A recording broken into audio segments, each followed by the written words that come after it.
This show is brought to you by Directory.com, the safest way to hire a contractor. And we are back. Keep drinking our coffees. I'm actually on a Coke this morning because I have enough. I woke up at 4, have 3 cups of coffee, now a different kind of caffeine.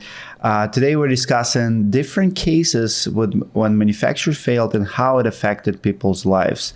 Jack, Hanks have the details in the next one.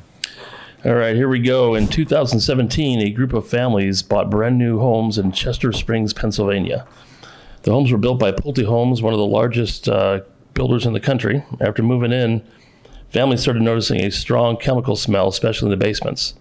Then came the symptoms of burning eyes, coughing, headaches, and dizziness. Turns out the floors were supported by Weisenhower joist.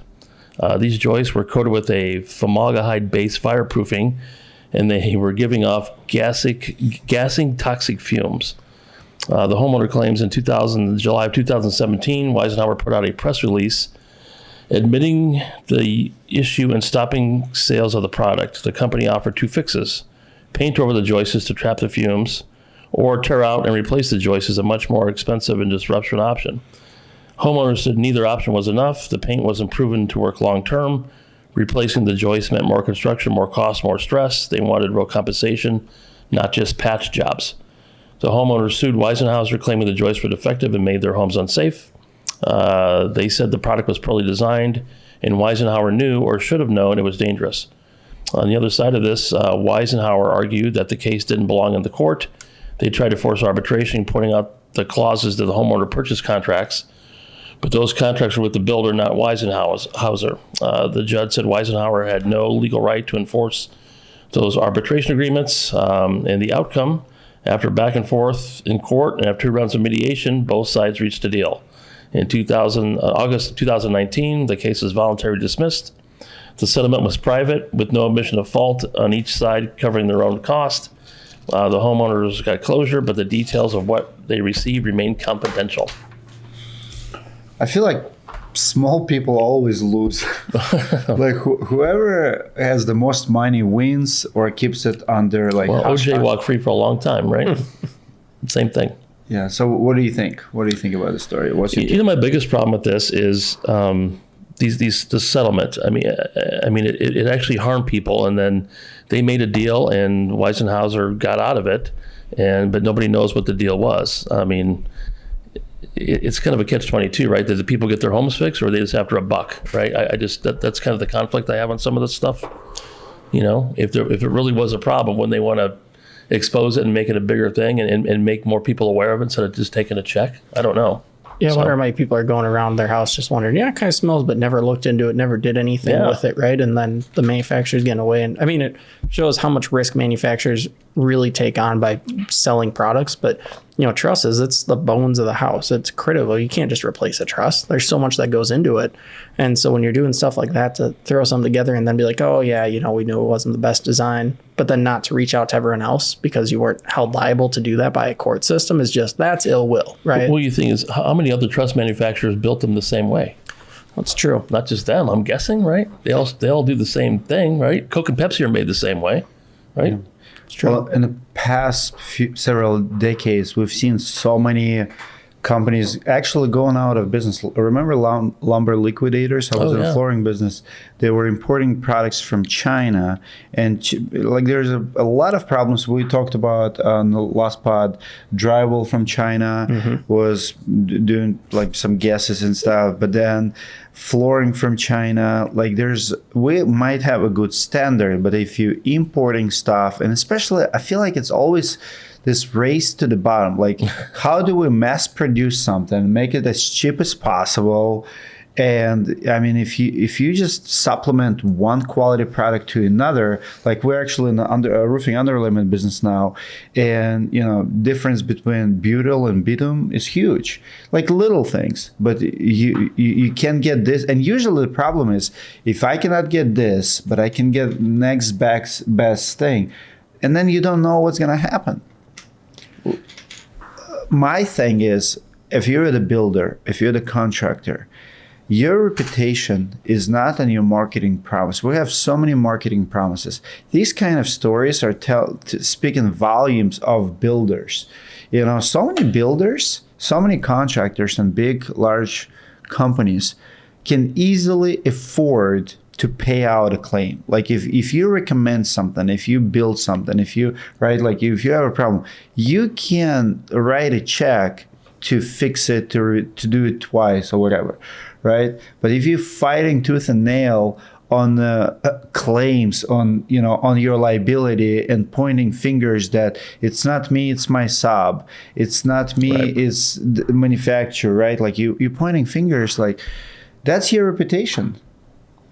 It's true. So do you think in this case the builder should have stepped up and done the work then and said, hey, we use faulty material? Because I'm hard pressed to believe the builder could have known, right? This doesn't seem like it would be initially apparent. It seems like it took time to Because it depends how many homes. If there were 30 homes or 100 homes or 1,000 homes, it's a different story, I think. Yeah. I mean, if there were just a few, they should just went and knocked it out. But I think people are angling here.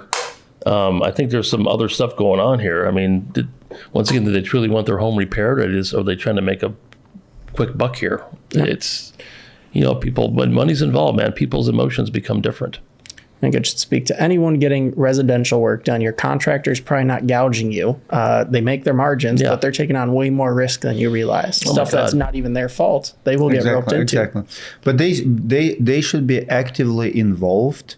That's why you see two different contractors in the marketplace. You see contractors who take pride in their price and their work and everything, and they would walk away from, like, I work for a builder doing framing here in Minneapolis area. Years ago, and we were building this multi-million-dollar house. And I remember we were casing these garage doors with this true 2x8 cedar planks, like on the side, right? So I put it on, and it had a little chip. He came on, I'm talking about probably $30 board. He came in, tore it apart, and said, we're going to replace it with a brand new. I'm like, why? It has a little tiny chip, which is, that the casing probably going to get shipped within the first 30 days of use, right? He's like, nope, we're building multi-million-dollar home. We're not installing any dented wood, right? There are just contractors who do take pride. They would not do anything that's at question even, high-end builders. But there are builders who build spec homes and who are truly raced to the bottom. It's all profit driven. It's like, how much money can we make? How fast can we build? And I've seen it because there are so many contractors who will buy the cheapest drywall. Why do you think our wood is getting thinner and thinner? Not 2x4s anymore. Yeah, 2x4s, drywall. We used to be thicker walls, right, all around. Now we have 1/4-inch drywall. Yeah. You can literally punch it's like a piece of paper. Well, they can hang it quicker. It's cheaper to get in. It's quicker to transport. Yeah. Yep. Yeah. To your point, I've built 2 residential homes, right? Or worked with builders, built 2 residential homes as a dwelling. And the complete opposite sides. The first one, it was the same thing. Race to the bottom, try and get it done as cheap as possible. Stuff was just rushed, and it was doing it for the profit, right? And the second one I worked with, it was that craftsmanship. It was every piece. They had someone overcheck every sub, every piece. They had their own crews for certain things. And it really was a total difference. It's hard to spot that as a consumer, right? When I first built my first house, I wouldn't have known. And the second house, I had a little more experience going into it. But it is what homeowners should be looking for when they hire someone. But what do you think would happen if you would have a claim on the first one and the second one, something about materials? Yeah. Let's say flooring. Let's say flooring stinks and you find out that, hey, it's dangerous, let's test it. Well, the first one didn't answer calls after closing, right? And the second one I still see at the gym, right? On the weekends, right? He's in there. So it's different, but I think this comes back to, we had a story a while back, if I remember right, talking about the person that you're dealing with being from your hometown, right? When you're dealing with, it sounds like this is a larger builder, right? Large corporation, multiple layers to get through, versus a smaller mom and pop organization where they have their name, their face, their community that they're working in. They care about it. They have a reputation to uphold. Some of these larger companies don't.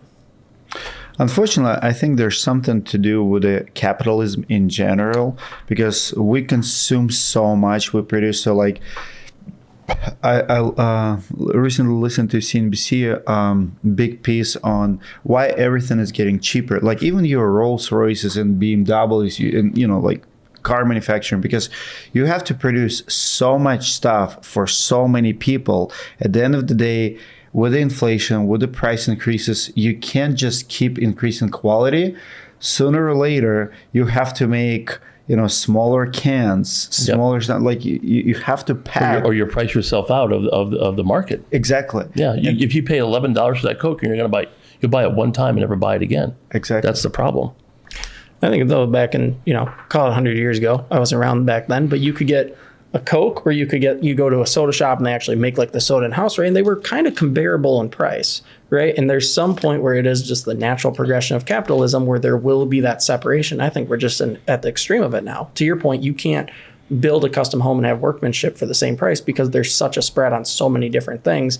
It'd be impossible to compete at that point. And I don't think there's anything we can do to reverse that. No, Pulte probably builds 25,000 houses a year, if not more, right? Yeah. Not 6. So, but the problem is it only takes one manufacturer with one product. I mean, there's got to be some quality control. I mean, Costco does $150 billion a year, and you will not find one bad product at Costco because and if they do, it's a recall. It's like the quality control has to be like you build 25,000 homes, but your quality control and your vendor control has to be to the point. When Toyota fails airbag, they stand in front of Congress for one case. I do want to give benefit on this one, though. We're not talking about faulty light bulbs. We're not talking about receptacles. We're talking about the trusses. Yes. I mean, that's like Toyota when they had issues with their frames in the 90s. They had to come back and be like, yeah, we have to recall them all. And it was terrible. And I mean, that had to have been close to bankruptcy for them. And it might be like $1 billion keys, but here it's like everybody's pointing fingers. And that's what I hate about this one. Well, what a story. We have one more story. This is actually going to be my favorite. What happens when manufacturer advertises something lifetime, 50 years, and you already know it sounds too good to be true. I have one of those stories, what I share after the break. It's Homeowners versus Certainteed 50-year siding, something I actually experienced here in Twin Cities as a contractor. Do not go anywhere.